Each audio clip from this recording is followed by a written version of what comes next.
Initially in your institute, Matt, they were only talking about divisional and functional structure, but recently in this latest ICI Matt, they added two more structure, which is intrapreneurial and matrix organization structure. So I will first talk about what is entrepreneurial structure. Okay, sir, do we need to write it? Yes, we should write it. Sir, where? In empty space of the page, wherever you have space, you must write it. Wherever you have space, you can write on margin or you can write on the right side, blank space. Keep it in the notes itself, keep it in the book itself, referred. I'll write only in very short. Entrepreneurial structure is simple, that owner is the only person in the company. Owner is the owner and the manager. Owner is the owner and the manager. Okay. So here owner is the owner and the manager. He is everything. In Sanskrit we say this as Sarve Sarva. He is everything. Sarve Sarva. He is everything. So many times in our Hinduism we say that our caste system is divided into four parts. First part is Brahman, second is Kshatriya, third is Vaishnav, and fourth is Shudra. And all have been allocated some task by that classification. So Brahman does worship of goddess and gods, and Shudra does all the helping jobs. Alright. So in Hindi we have habit of saying that in entrepreneurial culture or structure, the entrepreneur needs to do each and every task right from Shudra to Brahman. So he will be only opening his shop and giving all the pujas in the shop, and he will be at the end of the day sweeping out his shop or factory. He has to do everything. And you know, that was the only culture in any big company which is always there in your mouth. Amazon started it that way, Apple started that way, Microsoft started that way, Facebook started that way, alright, Reliance started that way, and this HP, Hewlett Packard, they all started that way only. David Packard has said in one of his interview that in initial days of my business, we used to innovate, we used to do the invention, we used to build the product, we used to do the marketing, we used to send mails for promotion, we used to write pamphlets, we used to print pamphlets, we used to pack it, we used to ship it, alright, and at the end of the day we only used to sweep out everything. So that's entrepreneurial culture. So if you are looking for doing something of your own, if you really want to do something of your own, first develop that culture within yourself. If you feel that you will only be like a CEO from the day one, a CEO is not like that. Entrepreneurial culture is a culture where you can do any damn job in your business, right from sweeping until the worship of God. Everything you will do. All the tasks of Shudra to Brahman you will have to do. Then it's entrepreneurial culture. So he is everything. In this culture he is everything. This culture is very prevalent in small business, in early days, and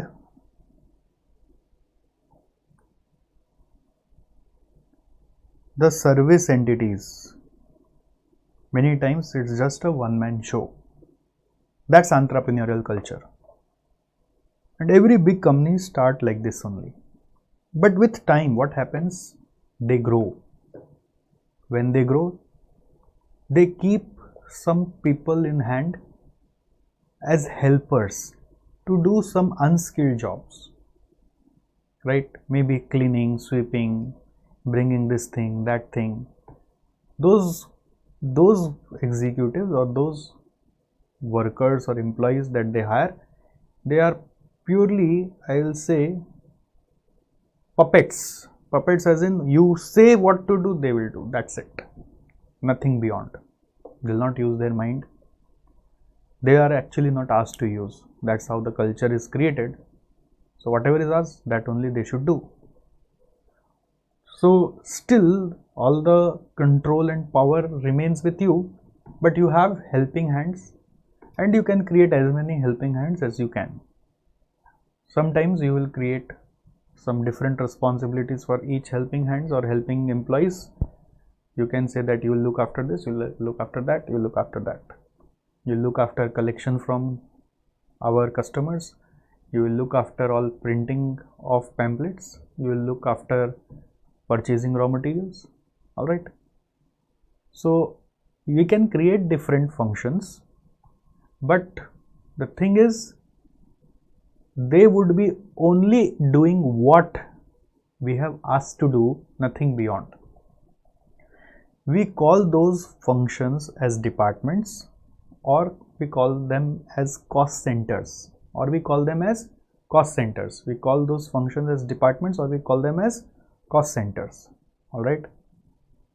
So these cost centers are working better or not. If we have to identify, then we can either keep a track of what task we are doing, what task we are giving and what task they are doing. That track record you can keep, option number one. Sometimes you may also give them a bit of independence in a way that you can give them some money to spend for their particular role. All right. Maybe a petty cashier, you have given some money to petty cashier to manage all the basic needs of the enterprise, and then it is expected that that petty cashier will be always within that limit. If he is able to manage, we say he is performing fine. So at most what we can do is we can give them a budget and they have to remain within the budget in order to prove that they are performing well for us. That's all we expect from them, nothing beyond.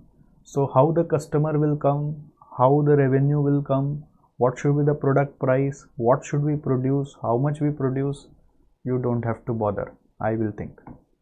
So that culture is called as centralized culture. What is it called? Centralized or functional culture. Right now I'm not talking about that, but I'll come to that in more detail later. But this culture is called as functional or centralized culture. Now next, against this, when we see that we have created such kind of helping hands and they are only doing what we are saying, we ultimately have all the load of managing the enterprise. So there is a limit how much we can absorb, correct? As an entrepreneur, there is a human limit. We have only 24 hours to do the stuffs. So now when we continuously keep growing, we need to think of something that will actually relieve us from day-to-day questions, answers or problem solutions or day-to-day hassles. So for that we need some sensible, more matured person who would be using their mind and brain and their own capabilities to handle all those issues, where we can give them some more responsibility and relieve ourselves. You know what? This culture started when Hewlett and Packard started growing tremendously, which they had never thought. They were always surprised that how we are getting so much of demand for our products that we are creating, because their aim was always to create such products that are best. and always keep creating those products that are futuristic and always will be in demand. All right, so with this growing size of enterprise, they kept thinking and thinking, and they brought a way of managing the organization which we call as the HP way. What it is called as the HP way. You can Google about it and read more about it. The HP way. Like in lean manufacturing, we learned the Toyota way. Now here we are learning the HP way. In HP way, what happened? For managing their organization, they developed some ways so that they can be relieved and organization can succeed continuously. So what they started doing, they first created a system called as decentralized system, which now forms the basis of management in most of the large scale organization. The thing that they started, all right, is now the basis of management of most of the large scale organization. That's the interesting part. So when they started, they thought that we have to hire right person who can handle more responsibly, who can control these people whom we used to direct, and they can treat them as if we were treating them. They can treat them as if we were treating them. All right. So that was the thought, and they came up with the idea of decentralized or divisional system, whereby a divisional head or manager would be appointed who will be running that division independently, will be responsible for procurement of that division and responsible for all the operating costs of the division, and who will be responsible for justifying the returns on investment in that division. And this they created by trusting the employees, trusting their executives and managers. So the first thing is the organization needs to be managed with trust. If you don't trust your people, then ultimately what will happen? You will always have to manage everything by yourself, which is next to impossible. So that your company cannot be created at this scale. So if you have to manage the scale, you have to trust your people. All right. So this started this way called as HP way, and in all their plannings and goal settings, they started involving their team leaders, managers from different functions, and that's how participative budgeting started. All right. So participative budgeting was also very popularized by HP way, or you can say by the HP founders, and whatever they created is still being followed in HP as the best practice in managing their organization, and they shared this thought across through articles in their book. The HP way is also coming as a book. You can buy that book and read it when you have time, and that practice became a common practice now worldwide, and that's how possibly we are also studying this.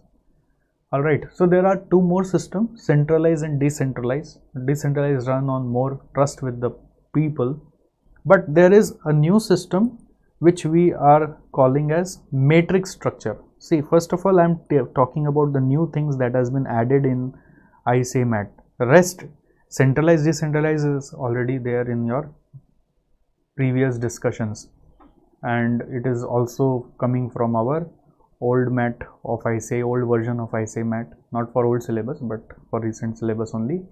So that I'll take up later, but let me talk about the new stuffs first, that is matrix structure. Now, what is matrix structure? Let's talk about matrix structure. Now what happens here, say there is a project manager.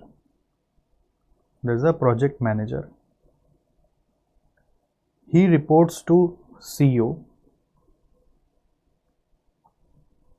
and he also has staffs from different functions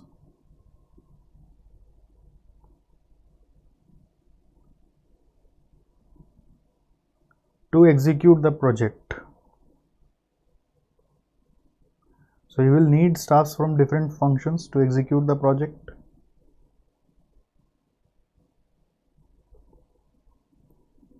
Like finance,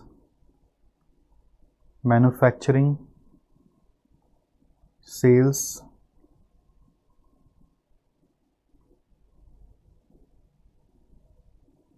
all right, etc. So these staffs are being withdrawn from different functional departments. These functional departments can be a centralized system or a decentralized system, that we are not sure, but these are some of the staffs drawn from different functional departments for executing a project. So these staffs are supposed to report to project manager. Okay, so who are going to report to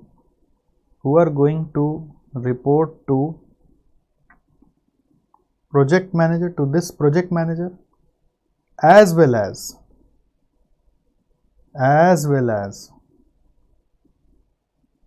who are going to report to this project manager as well as to their functional heads, So this structure is also called as dual reporting. What do you call it as? Dual reporting. So it has an advantage that the executive gets multiple roles, or executive gets to work in a team, a different team also. Executive gets to work in a different team where people from different functions are communicating from each other. So that way they enhance their skills, enhances the skills, all right, of executives. This is the most important advantage, but at the same time there is a problem here, that it creates confusion as to whose command to follow. Sometimes this executive may get confused as to whose work has to be done in priority. All right, so if you can define that, then this way of creation of organization is also very unique. Matrix organization structure, very prevalent in IT industries, very prevalent in IT industries. All right, so for example, in SJC, for example, you are a teacher, all right, so you are a new teacher who have joined SJC, and now you need assistance for everything that has to be done over here. So SJC has got different functional department working as a cost center, that is centralized system. Say there is a marketing department for creating awareness about you. Say there is a course department that will guide you as to what to teach, how to teach, course content. Then there is study material, who will work with you to design your study material, to print your study material. Then there is technical department who will work with you to guide you with all the technicalities of different equipments, softwares. So these are all different functional departments. So one person is coming from each to work with you. So they will be reporting to you as well as to their head. That is called as dual reporting. So marketing head should also know as to why and where my executive is working. So this executive will report also to marketing as well as to the teacher. So just an example. So this is very common in, I will say, software industries or project based jobs, the industries that are doing project based jobs, where client also needs to be updated, and then the CO may be also directly connected with the client, so they also need to be updated, as well as the functional head also need to be updated. All right, so this is matrix structure.